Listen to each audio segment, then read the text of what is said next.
Our system of trails have always been a priority for the greater Philadelphia region. In recent years, as we tried to fill in connections in our trail network, we've come across more complicated projects, larger projects, and more expensive projects. And moving these forward was difficult with the type of funding opportunities we had on our Transportation Improvement Program, or TIP. We started hearing from members of the Bicycle Coalition and from fellow commissioners that we want to figure out a way to make it more than a couple $1 million here and there every year on the TIP. We realized we had to come up with something different. The federal government did introduce a brand new type of federal funding, which is the carbon reduction programs, which allowed not only more money, but the flexibility to use it for projects that are low carbon and reduce greenhouse gas emissions. So with this opportunity, we worked with the counties and we worked with PennDOT to hold space in the TIP for these priority projects. We want the Philadelphia region to stand out nationally and internationally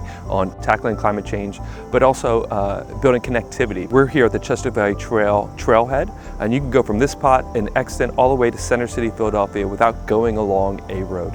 With this new funding, we're going to be able to expand this trail all the way to the Lancaster border. These circuit trail projects, specifically Spring Garden and Route 291, are important connections, not just for our circuit trails and the East Coast Greenway, but also to transit. They serve disadvantaged communities. They provide improvements to stormwater management and resilience.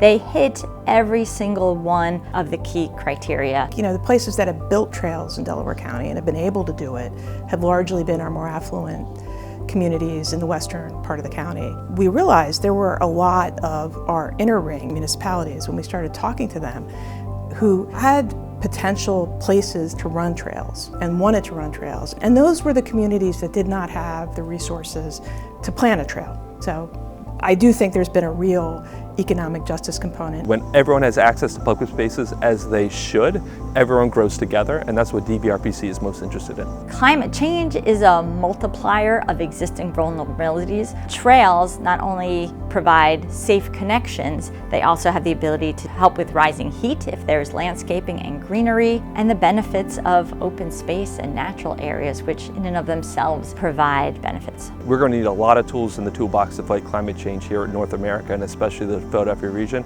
This is one of the tools in our toolbox. I think this is important because it signals a time of cooperation. Not everyone may agree on everything, but there is such a commitment to a regional approach that we are able to see more collaboration than many places across the country. If it's only in this one space, that would be a shame, but I don't think it is. You know, you do something once and it's easier to do it again. We are thrilled and honored to see the Circuit Trails collaboration receive an award from PEC. This effort is an example of what it looks like when our systems work, our planning processes work.